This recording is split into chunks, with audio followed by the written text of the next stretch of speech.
Hallelujah. Thank you, Jesus of Nazareth. Thank you, King of Glory. Hallelujah. Shalom. Good morning. I look a little bit official today. Hallelujah. यीशु मसीह तेरे नाम की महिमा करते हैं, स्तुति करते हैं। हालेलुया। तेरे चरणों में आते हैं यीशु मसीह। स्वर्गीय पिता, यीशु मसीह के लहू के द्वारा तेरे सिंहासन को अप्रोच करते हैं। Lord, we approach your throne through the blood of Jesus of Nazareth, Lord Jesus. We come to pray, we come to seek your presence, we come to glorify you, Lord. Lord, make your people log in so that we can worship you. सब मिलके आज हम प्रार्थना करेंगे Japan के लिए। विशेष प्रार्थना करेंगे कि परमेश्वर का आत्मा जापान में काम करे, परमेश्वर का रूह जापान में काम करे। और प्रार्थना करेंगे हम नॉर्थ कोरिया के लिए, जो आयरन कर्टन कंट्री है। नॉर्थ कोरिया का डिक्टेटर, उसकी आंखें खुलें, प्रार्थना करेंगे किम योंग की। और हम प्रार्थना करेंगे साउथ कोरिया में परमेश्वर की आत्मा की बेदारी आए। साउथ कोरिया में करोड़ों लोग हैं जो प्रभु से प्यार करते हैं। मिलके हम प्रार्थना करेंगे। Hallelujah. Father, we lift up Japan before your throne of grace. We lift up North Korea, we lift up South Korea before your throne of grace, Father. May your spirit move in Korean nations. May your spirit move in Japan. Father, we bring the Oriental concept. In the Orient, may your spirit move. Orient में तेरा आत्मा। सभी प्रार्थना करें। Japan के लिए प्रार्थना करें, नॉर्थ कोरिया के लिए करें, साउथ कोरिया के लिए प्रार्थना करें। हालेलुया। धन्यवाद, धन्यवाद, तेरे लहू की जय। Thank you Jesus. Lord, we bless your name, bless your name. Lord, we praise your name, we praise your name, we magnify you Jesus, Jesus of Nazareth, Jesus of Nazareth, Jesus of Nazareth. Send your spirits anointings, send your presence in our midst, Lord Jesus. Hallelujah. We call upon your presence, we call upon your anointing, Lord Jesus. Your presence come, your anointing come, Lord. In the name of Yahushua HaMashiach. In the name of Yahushua, Yahushua HaMashiach, Yahushua HaMashiach, Yahushua HaMashiach. I invoke your name over your people. Yahushua HaMashiach, Yahushua HaMashiach.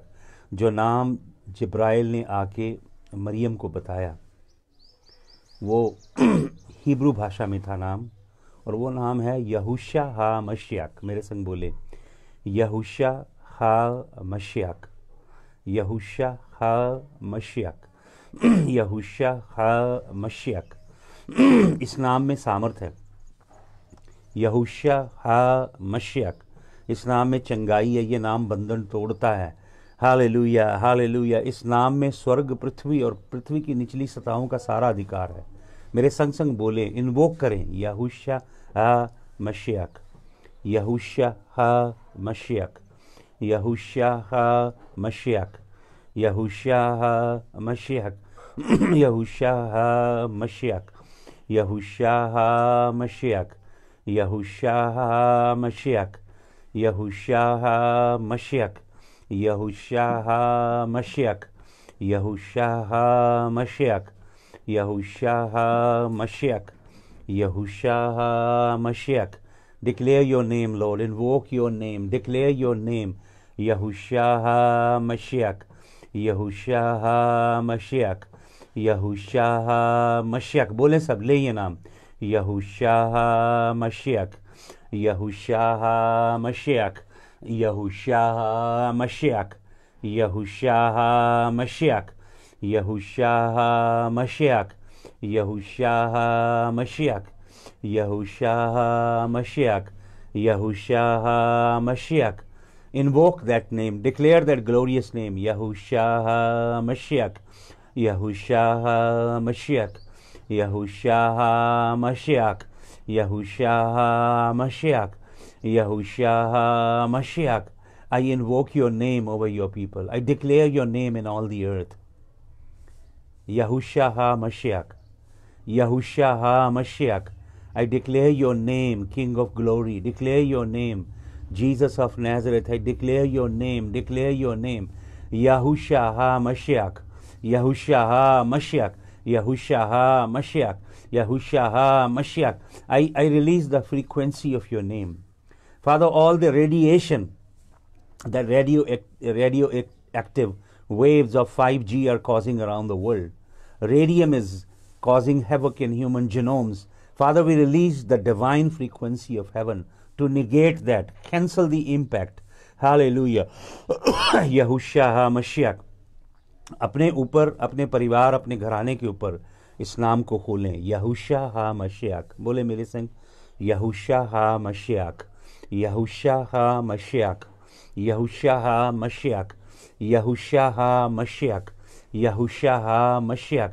Hallelujah. तेरे नाम की घोषणा करता हूँ प्रभु मैं इन लोगों पे, इनके घरानों पे, इनके परिवारों पे. तेरा नाम जयवंत हुआ हर वायरस पे, हर बैक्टीरिया पे, हर फंगल इन्फेक्शन पे.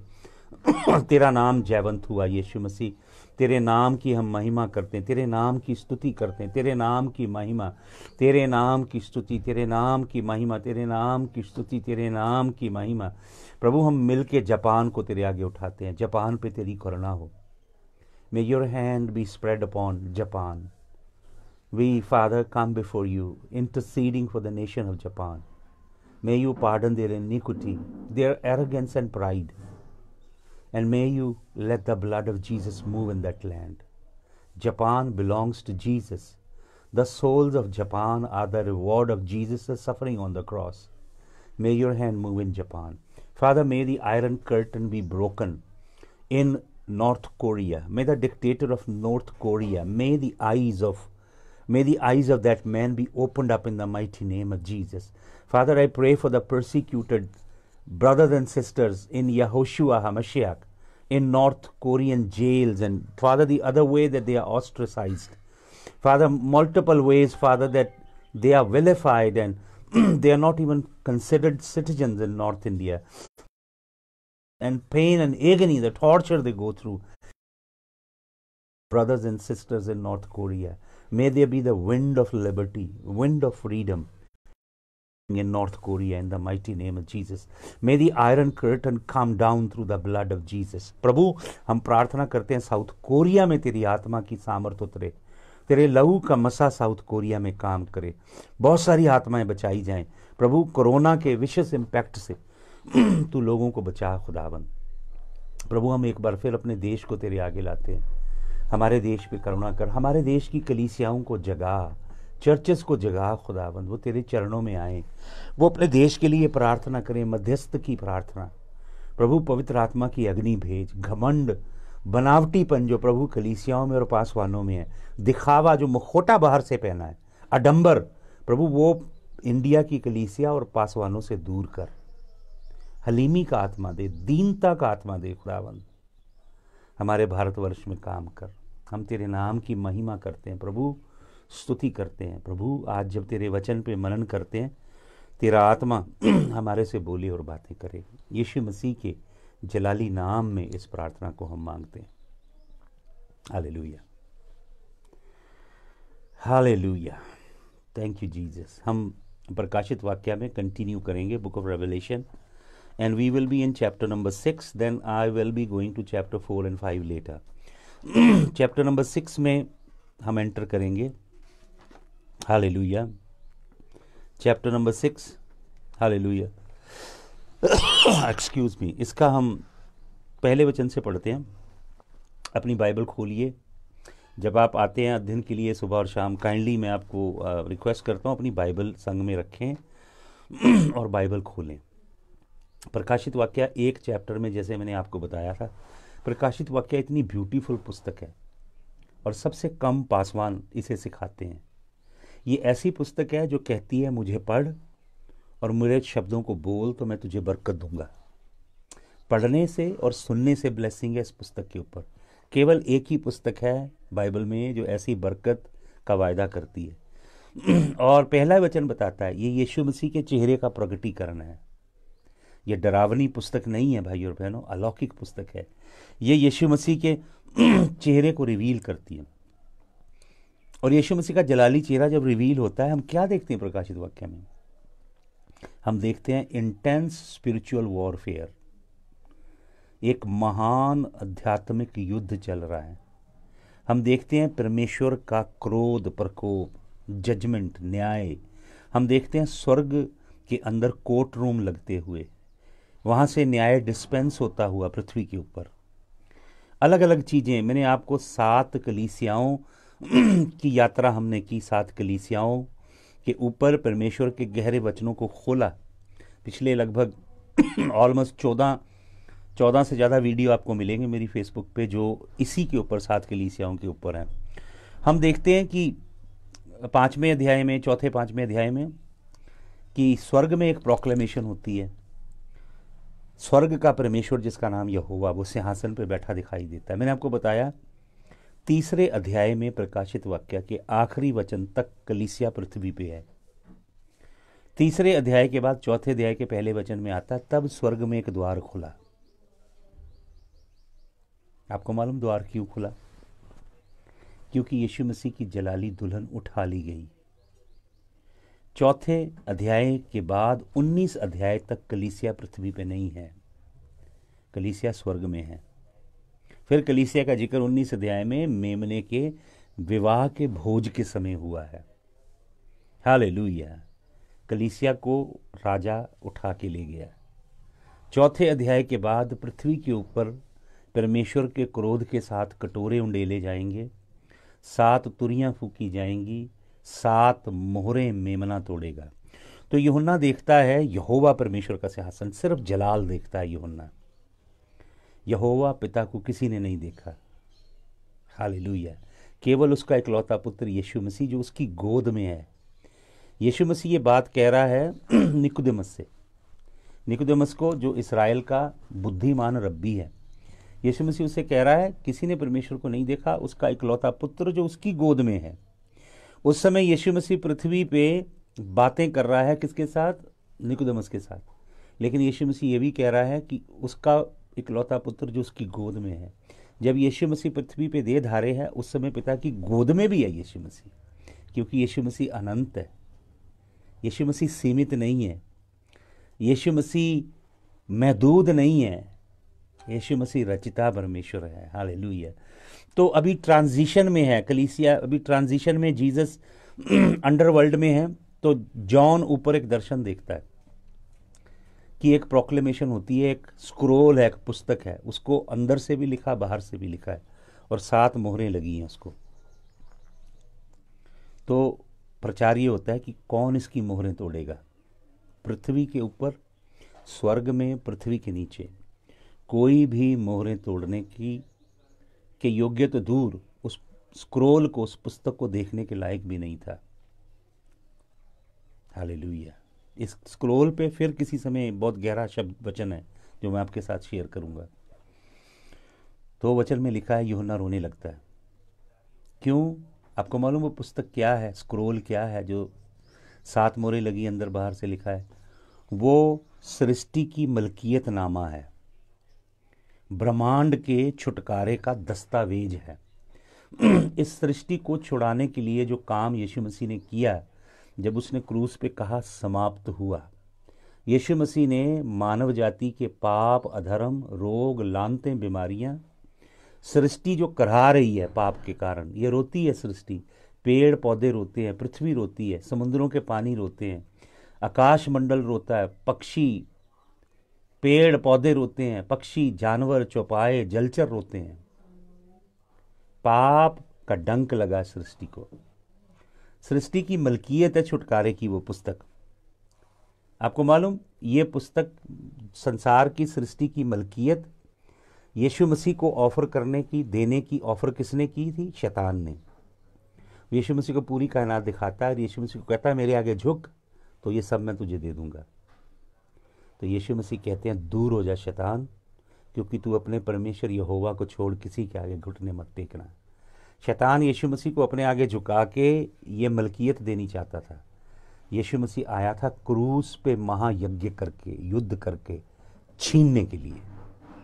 वो पताल में गया। आपको मालूम, जब मुर्दों में से जी उठा, उसने यूहन्ना को प्रकाशित वाक्य में क्या कहा? उसने कहा देख मैं मर गया था पर अब मैं जीवित हूं, और मौत और नरक की कुंजियां मेरे पास है। आपको मालूम, जो 4 हॉर्सेज आते हैं, मैंने आपको बताया था पहले दिन 4 घोड़े, चौथा जो घोड़ा है पेल ग्रीन है, जिसे ग्रीक में कहा गया क्लोरोस। मैंने कल रात को बताया उसका मतलब क्या है। क्लोरोक्विन जो दवाई है इस बीमारी के लिए, कोरोना के लिए, क्लोरोक्विन मैंने बताया, मेरा मैसेज सुनिएगा, उसमें पूरा भेद खोला है। तो वो घोड़े के ऊपर बैठा है मौत, जिसका नाम है थैनाटोस। ग्रीक जो शब्द है वो है थैनाटोस।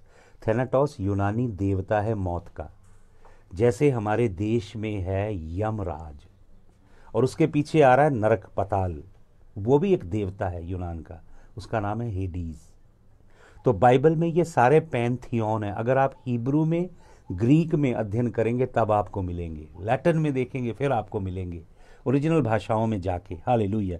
तो योना सोचता है, रोने लगता है।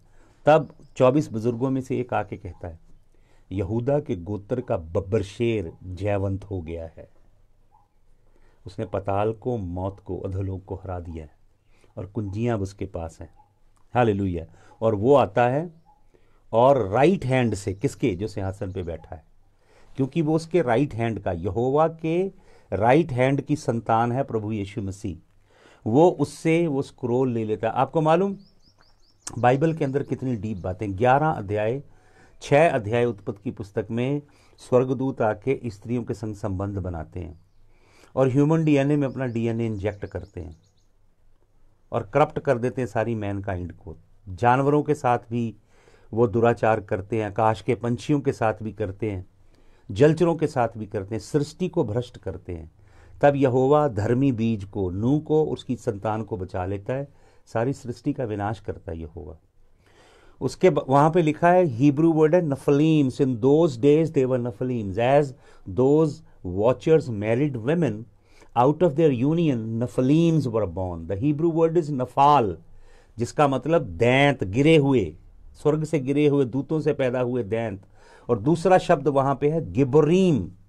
जब उन्होंने दोबारा औरतों के संग संग किया तो सेकंड जो जनरेशन आई वो गिबरीम है, जिन्हें लैटिन भाषा में जिगंटिस बोला गया, दैंत। तीसरी जनरेशन थी इलोए। ये बड़े भेद हैं बाइबल में छिपे, जो भाई और बहनों आप असली भाषा में जाके ढूंढे, तब यहोवा आपके ऊपर करुणा करके आपको दिखाएगा। 11 अध्याय उत्पत्ति की पुस्तक में एक बुर्ज बनाया जा रहा है। आपको मालूम वो बुर्ज क्या है? उसे बाबेल कहा गया है, बाब-एल। द गेटवे, एल खुदा है, गेटवे ऑफ गॉड, इलोहिम तक पहुंचने का रास्ता। लेकिन उनका इलोहिम यहोवा नहीं है, वो एक जिगरॉट बना के उसके टॉप पे उनका लीडर था निम्रोद। वचन में लिखा है, इंग्लिश में लिखा है, Nimrod began to be a mighty hunter before the Lord. Hindi में लिखा है निम्रोद जो यहोवा के आगे शूरवीर था। लेकिन ओरिजिनल हिब्रू वर्ड अगर आप स्टडी करेंगे, उसका मतलब है निम्रोद ने गिराए गए फरिश्तों की, जिन्हें यहोवा ने जल प्रलय में नाश किया, उनकी कुछ टेक्नोलॉजी जो क्ले के ऊपर लिखी हुई थी, उसके द्वारा अपनी बॉडी में कुछ हाइब्रिडाइजेशन किया, मिक्स किया सीड को, और वो दैंत बन गया था। और इतिहास बताता है कि उसे यहोवा के धर्मी बीज ने मारा। और वो जो बुर्ज बना रहा था, उस बुर्ज की चोटी से, जो प्रेरित पौलुस इफिसियों की पत्री 6 अध्याय के 12 वचन में कहता, वो प्रधानताएं, वो हुकूमतें, वो इख्तियार और वो दुष्ट शक्तियां जो कहां पे हैं? स्वर्गीय है, की दुनिया से आगे जो फर्मामेंट था वहां पे उनका डेरा है। उनके संग मिलके यहोवा के सिंहासन पे अटैक करना चाहते थे, इसलिए यहोवा उतरा। हनूक की पुस्तक पढ़ी, 42 और पुस्तकों के नाम लिखे हैं जो बाइबल में शामिल नहीं है, लेकिन उनके रेफरेंस है बाइबल के अंदर। अगर आप चाहो तो मैं आपको भेज सकता हूं, it is in the Bible. वचन में लिखा है, यहोवा परमेश्वर वॉचर के साथ उतरा, उसने कहा आओ हम नीचे चलें। हनूक अपनी पुस्तक में लिखता है 70 वॉचर की असेंबली लेके यहोवा उतरा, और यहोवा ने उस समय पृथ्वी को बिसार दिया। अगर आप पढ़ेंगे व्यवस्था सार, उसका 32 अध्याय, उसका 8 और 9 वचन, ओरिजिनल हिब्रू में, मैसोरेटिक टेक्स्ट में, वहां पे लिखा है, यहोवा ने पृथ्वी की मिरास बांटी। वो जो 70 वॉचर आए, उनके हवाले दुनिया को कर दिया, और 10 अध्याय अगर आप पढ़ेंगे उत्पत्ति की पुस्तक, उसमें शेम की 3 औलादों की आगे औलाद का जिक्र है। शेम के 3 बेटों में से 70 कबीले निकले हैं, 70 जेनेटिक पूल। उनमें उनके ऊपर इन 70 वॉचर को यहोवा ने अधिपति ठहराया कि तुम इनके ऊपर रूल करो और इनका हिसाब तुम मुझे दोगे, तुम मेरे गवर्नर होगे। तो 82 ज़बूर पढ़ना भाई और बहनों गौर से। 82 ज़बूर कोर्ट रूम है। यहोवा इन 70 का इंसाफ कर रहा है क्योंकि इन्होंने न्याय नहीं किया, गरीबों, मस्कीनों, विधवाओं, लाचारों का न्याय नहीं किया। इन्होंने भ्रष्ट कर दिया यहोवा के, परमेश्वर के विधान को, परमेश्वर के जस्टिस को, परमेश्वर की राइचियसनेस को। इसलिए लिखा, प्रभु कहता है यू आर बिनाए एलोहीम। वहां पे 32:8-9 में भी जो वचन है वहां लिखा है यहोवा ने पृथ्वी को मिरास बांटी तो उसने बिनाए एलोहीम को दी। बिनाए एलोहीम हिब्रू में जहां कहीं शब्द आता है वो स्वर्गदूतों के लिए आता है, और वही शब्द 82 भजन में है। प्रभु कहता है you are bene Elohim but you will die like man. तुम परमेश्वर की संतान अर्थात फरिश्ते हो, लेकिन अब तुम मनुष्यों की तरह मरोगे। उस झील, आग की झील जिसे यहोवा ने इनके लिए बनाया, पुरुष मनुष्यों के लिए नहीं बनाया, लेकिन ये मनुष्य को वहां लेकर जाएंगे। ये बहुत गहरा युद्ध है। ऐसे वचन को पढ़ के देखिएगा। रोमियो की पत्री पहले अध्याय में प्रेरित पौलुस यही बात करता है 18 वचन से। वो कहता है परमेश्वर ने उन्हें त्याग दिया। किस समय की बात करता है? बाबुल के बुर्ज की। परमेश्वर ने उन्हें त्याग दिया ताकि वो अपने आप को पाप करके, जनाकारी करके अपवित्र करें।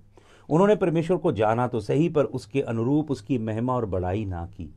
तब यहोवा ने उन्हें त्यागा।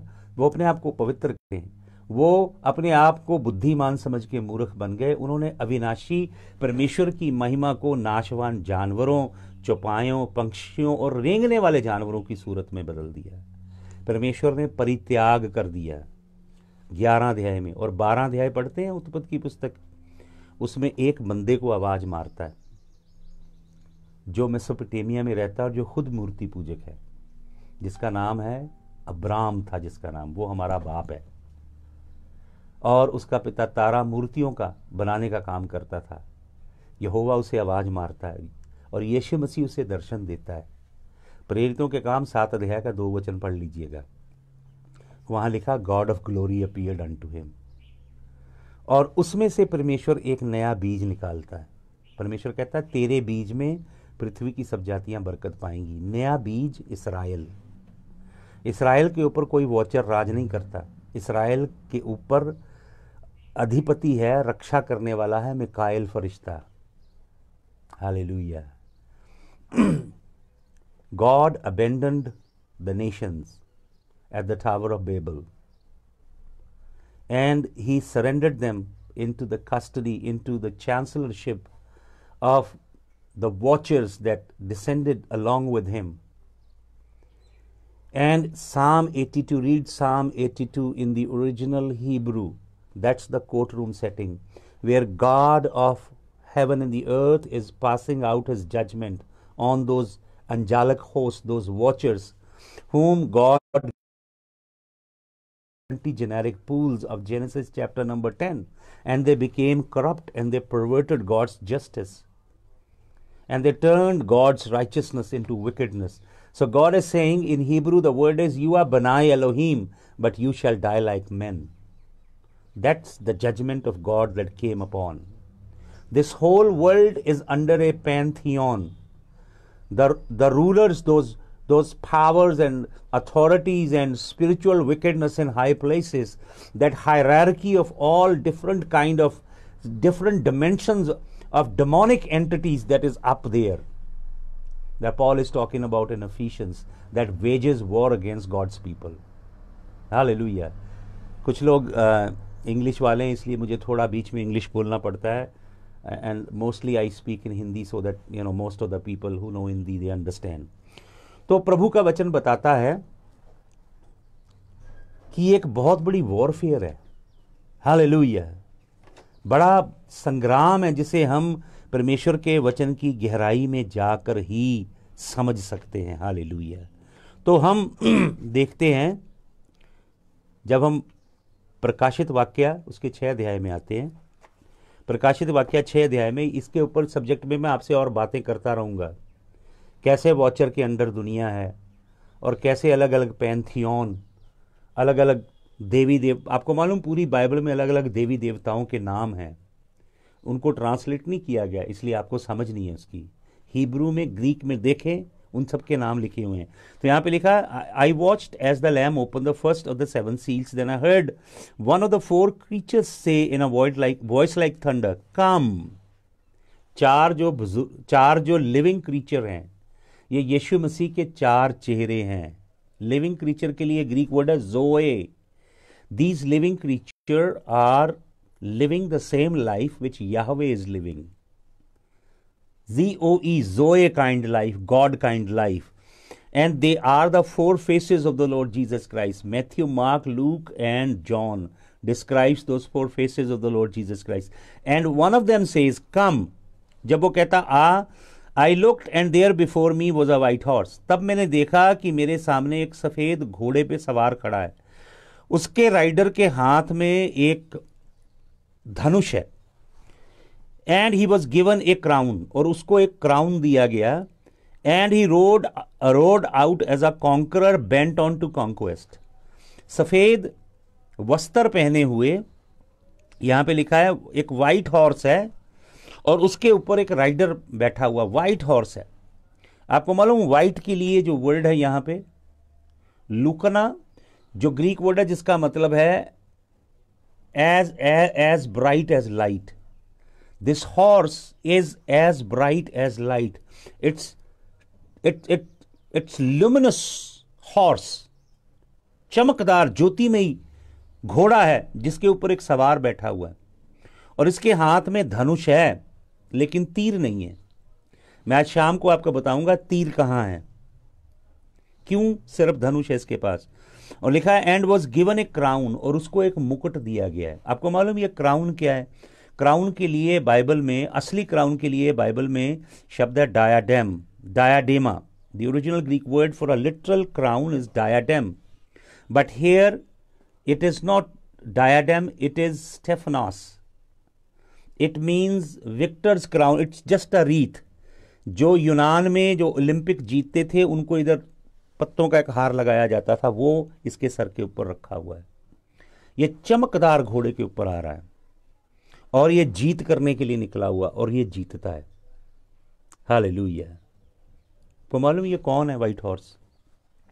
आज आपको इसके ऊपर मैं कुछ बताना चाहता हूँ। हालेलुया। मैं आपको बताना चाहता हूँ बाइबल में बाइबल के अंदर अलग अलग पैंथियन हैं, देवताओं के अलग अलग नाम है। जैसे मैंने आपको बताया कि पहले दिन आपको वचन दिया था साम 91 से, वहाँ पे लिखा है कि तू उस टेरर से नहीं डरेगा। और प्रोवर्ब 133 के ऊपर भी मैंने आपको वचन दिया था, you will not fear by that pestilence. Terror, pestilence आपके लिए, आपको मालूम उनके लिए क्या वर्ड है ओरिजिनल हिब्रू में? उनके लिए, एक के लिए वर्ड है पखाड। पखाड एक कनानी देवता है, जब वो आता है तो लोगों को डरा देता है। और रशेफ यहाँ पे नाम है, रशेफ। रशेफ एक कनानी देवता है, कनानियों का देवता है, प्लेग गॉड है। बाइबल में जहाँ लिखा ना, तब प्लेग आई, महामारी आई, गड़े पड़े और बिजली चमकने लगी, गर्जना हुई, वहाँ पे ये अलग अलग नाम है। कई जगह रशेफ का नाम 20 टाइम्स से ज़्यादा इस देवता का नाम है रशेफ, जिसे ट्रांसलेट किया गया गड़े आए, मरी आई, लेकिन असली भाषा में लिखा वो देवता आया। रशेफ है ये व्हाइट हॉर्स पे बैठा हुआ व्यक्ति। ये कनानी देवता है रशेफ, RESHEPH। आप रशेफ करके सर्च करें, गूगल पे स्टडी करें, रिसोर्सेज पढ़ें, आपको पता लगेगा। कनानी प्लेग गॉड है ये घोड़े पे बैठा आता है और आर्चर है, तीर चलाता है, घोड़े पे बैठा हुआ है। और इसे अंडरवर्ल्ड का, निचली दुनिया का गेट कीपर कहा गया है, शैतानी दुनिया का द्वारपाल है। और बेबीलोनियन लोग इस देवता को नरगाल के नाम से जानते हैं, और बेबीलोनियन लोग इस देवता को अपोलो के नाम से जानते हैं। और बेबीलोनियन नरगाल के नाम से जानते हैं। ये अंडरवर्ल्ड के निचले शैतानी दुनिया के देवता हैं। इनका जिक्र बाइबल में कई मर्तबा आया है। ये वर्ड बाइबल में ओरिजिनल हिब्रू में है। आपको मालूम, शिकेम एक जगह है। शिकेम शिकेम जो जगह थी, इसका नाम पहले था नोबलस। ये एक्सोडस होने से, इसराइलियों के निर्गमन करने से, कूच करने से मिस्र में से 1000 साल पुरानी ये सिटी है जिसे यहाँ बसाया गया था। और सीरिया में अलिप्पो जो सिटी है जहाँ पे बहुत बड़ी डेवस्टेशन आई, सीरिया के अलिप्पो में एक टाउन है जिसका नाम है इबला। वहाँ पे कुछ पुस्तकें मिली हैं, स्क्रिप्ट मिली हैं, जिसमें शिकेम सिटी के इतिहास के विषय में लिखा है कि इसका पहले नाम नोबलस था। 2400 BC, आज से लगभग 4400-4500 साल पहले शिकेम में रिशेफ की पूजा की जाती थी। इब्राहिम शिकेम में आया, और शिकेम वो जगह है जो याकूब की बीवी थी राहेल, रेचल। जब याकूब अपने बच्चों को लेकर निकला तो उसकी बीवी ने अपने पिता के देवते चोरी कर लिए। आपको मालूम, देवतों के लिए ओरिजिनल हिब्रू वर्ड क्या है? ओरिजिनल हिब्रू शब्द है तराफीम। ये तराफीम क्या होते हैं? जब इसराइलियों के बड़े पुरखे मरते थे, कुछ बड़े जो विशिष्ट होते थे, उनकी ऐसे गर्दन काट लेते थे। ये देह को अलग दफन करते थे, गर्दन को लेप लगाते थे और उसे प्रिजर्व कर लेते थे। फिर वो गर्दन के ऊपर चमड़ी भी रह जाती थी, हजारों साल बची रहती थी, और उसे घर के अंदर टांगते थे। फिर जो दिन आता था, जैसे मैंने आपको बताया, पितरों की पूजा करते थे वो लोग, अंडरवर्ल्ड को कांटेक्ट करते थे। तो उसमें से उनके जो वो तराफीम होते थे, उनमें से थी और उन्हें गाइड करती थी। रेचल को पता था उसका पिता तराफीमों से पूछ के मेरे पति का पीछा करता पीछे आएगा और हमें पकड़ के फिर ले जाएगा। इसलिए रेचल देवते को ले गई संग में। और जब लाबान आया ढूंढता ढूंढता, आखिरकार उसे देवते नहीं मिले, क्योंकि उसकी बेटी बैठी हुई थी ऊंट के ऊपर।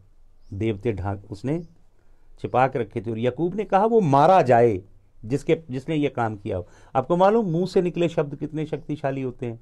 रेचल की फिर बाद में मौत हो गई। और शिकेम वही जगह है जहां पे इन तराफीमों को दबा दिया गया। याकूब का कुआं भी यहां पे है। और आपको मालूम, इस्राएली लोग जब आए कनान में, उन्होंने जरीहो जो शहर है, जरीहो की बहुत गहरी हिस्ट्री है। जरीहो नफलीमों ने बनाया, मनुष्यों ने नहीं बनाया वो शहर। उसके जो बड़े बड़े पत्थर थे ना, फाउंडेशन में निकले हैं, ऊपर के तो सब प्रभु ने पाउडर बना दिया। उसकी फाउंडेशन खोद रहे हैं, बहुत नीचे उसकी बुनियाद हैं। जरीहो में अभी भी काम चल रहा है। वहाँ पे बड़े बड़े कमरे, जितने जितने बड़े बड़े पत्थर हैं, उसके अंदर बच्चों की लाशें मिल रही हैं उन्हें। वो जादूगरी करते थे नफलीम, बड़े बड़े ऊंचे लंबे दैंत थे वो। प्रभु ने उन दैंतों को मारा, यहोवा ने, खुद यहोवा उनके ऊपर टूट पड़ा और इसराइलियों को विजय दी। वो शैतानी काम का, जादूगरी का सबसे बड़ा अड्डा था यरीहो।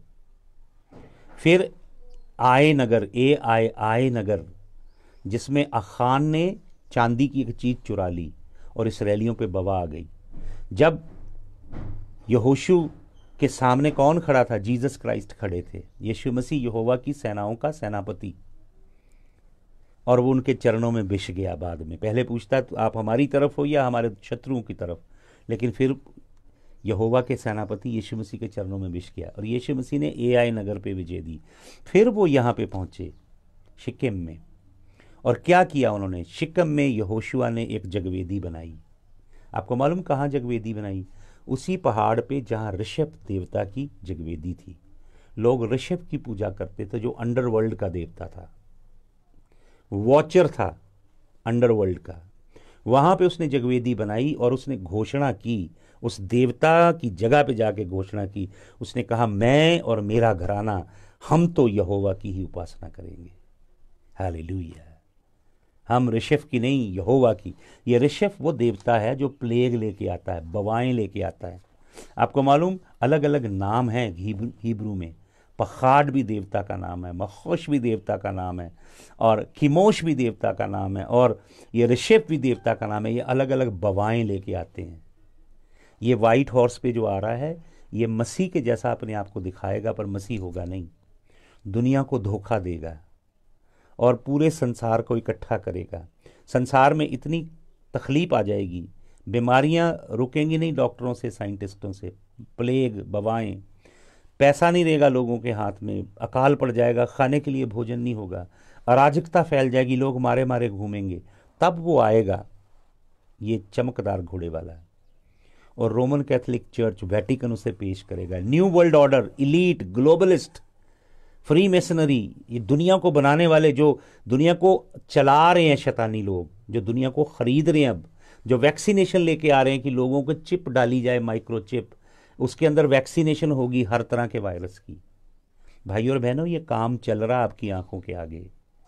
Hallelujah, hallelujah. आपको मालूम, लेबनन में साइडन नाम की एक शहर है, जाइडन, जिसका जिक्र बाइबल में भी है। वहाँ की एक औरत आई थी यीशु मसीह से अपने बच्चे को चंगाई देने के लिए। ये जो शहर है, इसको हिस्ट्री में अगर आप ढूंढेंगे जाइडन को, ये लैंड ऑफ रफ़ाइम्स है, रशफहीम्स है। रफ़ाइम अलग है, रशफहीम अलग है। रशफहीम की धरती है, यहाँ पे पूजा की जाती थी इन ऋषभ की, और यहाँ से ये जो पूजा पद्धति है ऋषभ की, ये मिस्र में चली गई। पहले कनानी इनकी पूजा करते थे, फिर मिस्र में चली गई। और आपको मालूम, फिराउन जिसका नाम अमीनोटॉप सेकंड है, अमीनोटॉप सेकंड, आप सर्च करें आपको पता लग जाएगा। अमीनोटॉप सेकंड वो फिराउन है जिसने 10 बवाएं देखी यहोवा की ओर से आती। जब इसराइलियों ने कूच किया, उस समय का ये फिराउन है। इस फिराउन की हिस्ट्री क्या है? ये इस देवता को, रेफेश को, मिस्र में लेके आया है, क्योंकि इस देवता के विषय में जो कैनानाइट है उनकी ये धारणा है कि सूर्य जब निकलता है, सूर्य के आगे रथ बंधे हैं, उन रथों को चलाने वाला जो है वो ऋषभ है, रथ को आगे लेके जाने वाला, चैरियट को चलाने वाला। तो इसने इस देवता की शरण में गया। कौन? अमीनोटॉप द सेकंड, क्योंकि ये रथों को चलाता है ये देवता, और लड़ाई का देवता है, और प्लेग और बवाएं लेके आता है दुश्मनों के आगे।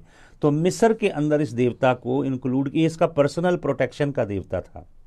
आपको मालूम, जब इसराइलियों ने कूच किया, परमेश्वर ने, यहोवा ने इसराइलियों के पहलौठे मार दिए, और इसराइल लगभग 30 लाख के करीब लोग थे, वो 28 से 30 लाख के करीब, और जब गए थे 72 थे।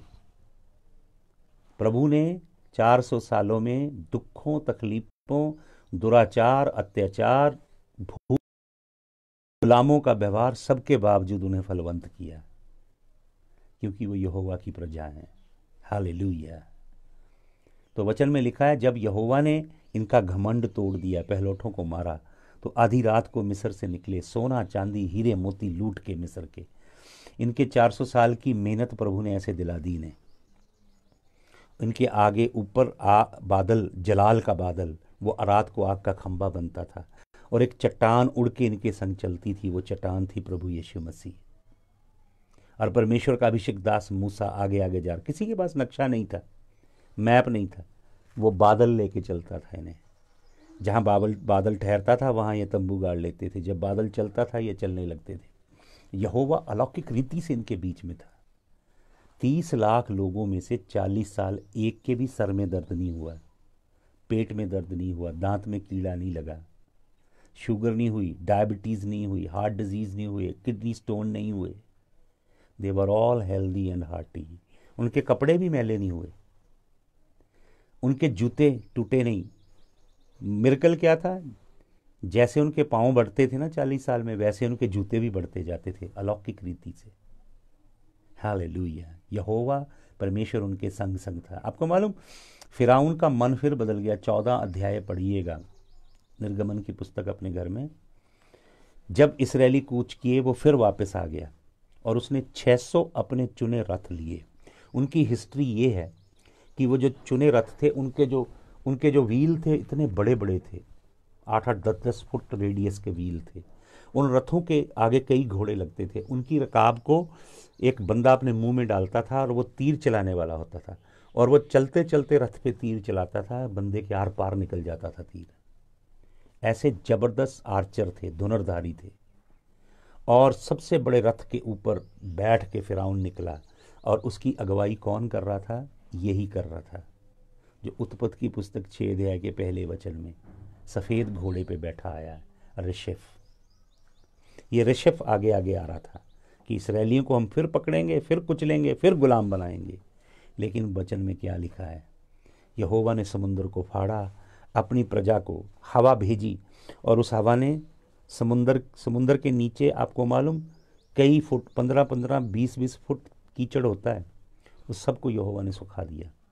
और उस आग के खंबे ने दुश्मनों को रोक के रखा। और कलाम में बड़ी खास बात लिखी है, जो एंजल आगे आगे चलता था, स्वर्गदूत, वो एंजल पीछे चला गया और दुश्मनों के आगे खड़ा हो गया।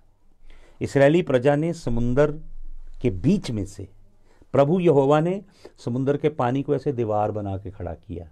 आपको मालूम, law of friction, law of gravity बताता है कि पानी कभी ऐसे दीवार बन के खड़ा नहीं हो सकता। पानी के मॉलिक्यूल्स ऐसे दीवार बन के स्टैंड नहीं कर सकते। लेकिन किसने पानी को खड़ा कराया? यहोवा ने। मैंने दर्शन देखा बड़े साल पहले, इसराइली ऐसे निकल रहे हैं अपने गड्ढों के ऊपर, गडरियों के ऊपर, ऊँटों के ऊपर, खच्चरों के ऊपर जा रहे हैं। उनके बच्चे ऐसे पानी दीवार बन के खड़ा, बड़ी बड़ी मछलियाँ ऐसे हैं, उनके बच्चे ऐसे ऐसे उंगलियाँ घुसेड़ रहे हैं पानी में। यहोवा उनके अंग संग है। वो निकल गए परली तरफ। दुश्मन ने देखा मार्ग बना हुआ। दुश्मन ने ये नहीं सोचा, अरे भाई इतना बड़ा अचंभा इनका परमेश्वर इनके लिए कर रहा है, हम ये बुरा काम ना करें। शत्रु बीच में घुस गया और इसराइली परले किनारे निकल गए। तब यहोवा ने अपने दास मूसा से कहा, लाठी को पानी पे मार। फिरौन किसकी प्रोटेक्शन में जा रहा था? ऋषभ देवता उसका रथ लेके जा रहा था। 600 चुनिंदा रथ पे आर्चर थे जो तीर चलाते थे, चलते रथ पे बिजली की गति से रथ दौड़ते थे और चीर देते थे। यहोवा ने फिरौन के रथों और घोड़ों को महासमुंदर में धकेल दिया। ऐसा है आपका और मेरा परमेश्वर। अगर आपका जीवन सच्चा है उसके साथ, अगर धार्मिकता, सच्चाई, पवित्रताई में आपका जीवन है, उसका कलाम आपके अंदर है, आपको ऋषभ छू नहीं सकता। ये वही ऋषभ है भाई और बहनों। पखाड़ मैंने बताया था, पखाड़ और ऋषभ ये वो देवते हैं जो बवाएं लाते हैं, ये वायरस लेके आते हैं। ये बाइबल में लिखा, पढ़ो बाइबल में।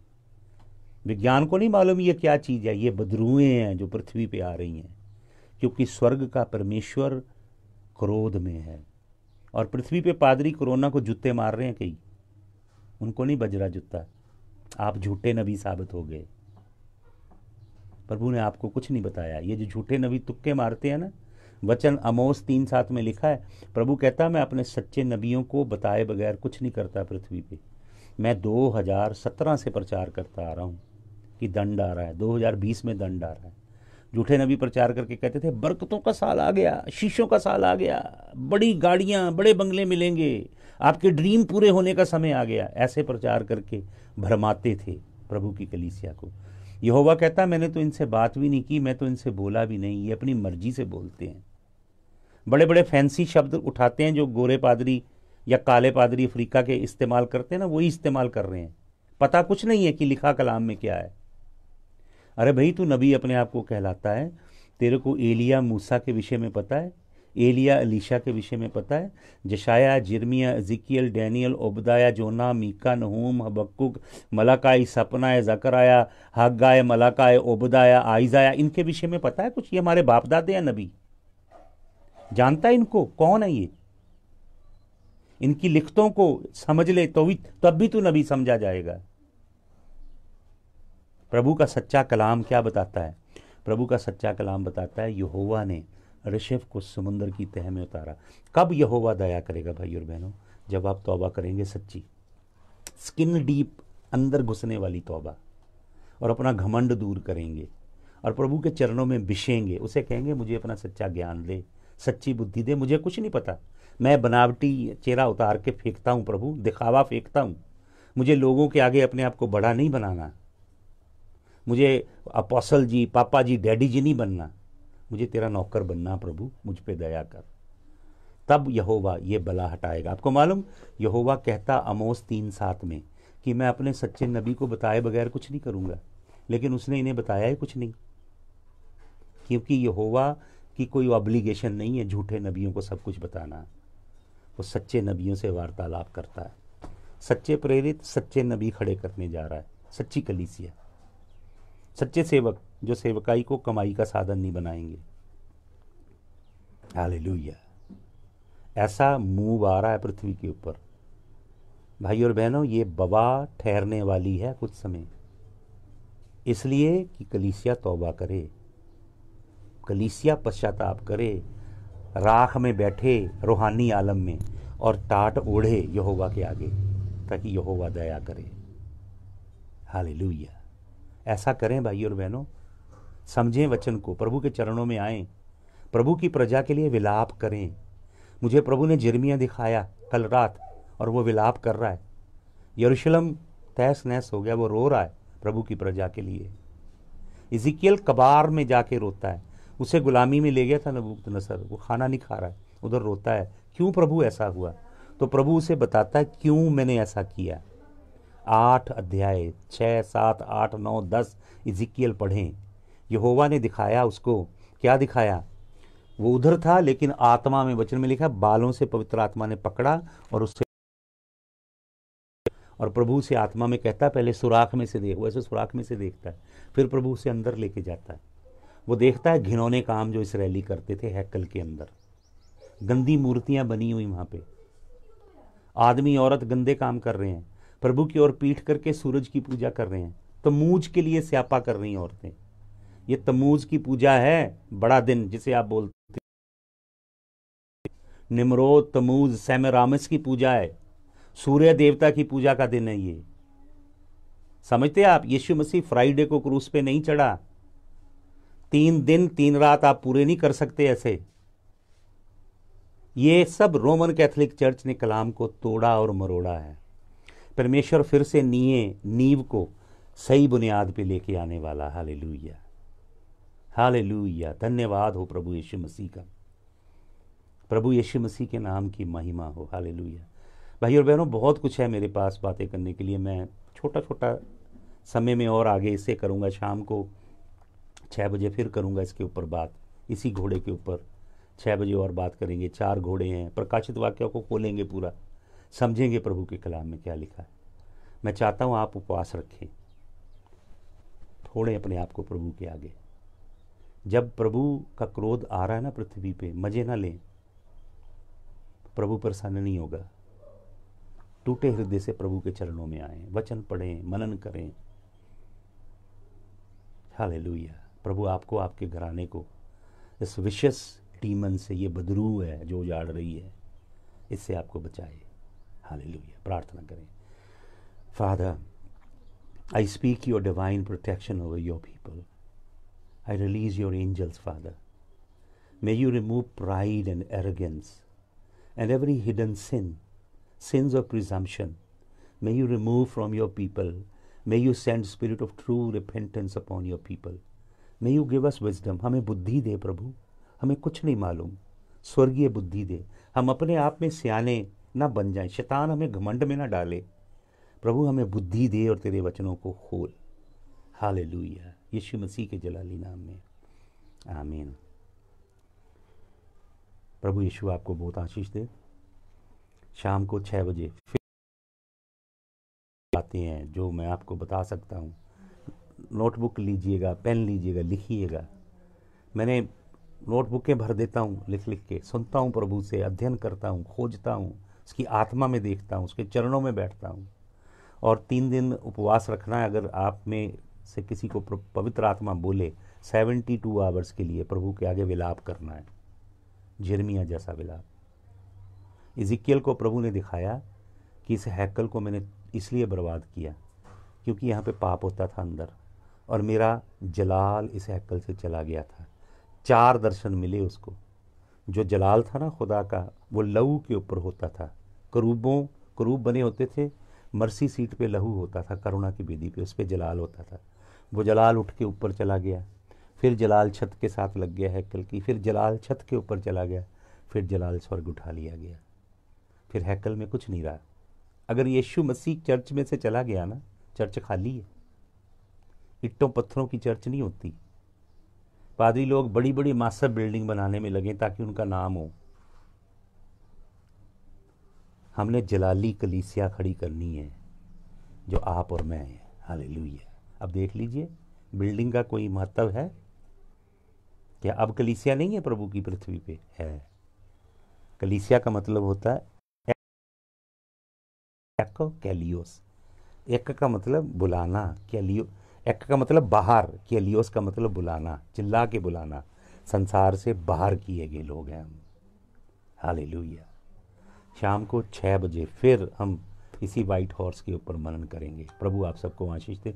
अगर आप कोई सवाल करना चाहते हैं या कमेंट करना चाहते हैं, मुझे लिखें, बताएं। और प्लीज़ इन वीडियोस को शेयर करें, वॉच पार्टी करें, दूसरे लोगों तक पहुंचाएं। प्लीज़ बताएं उनको सच्चा कलाम। प्रभु आप सबको आशीष दे। सबको जय मसीह।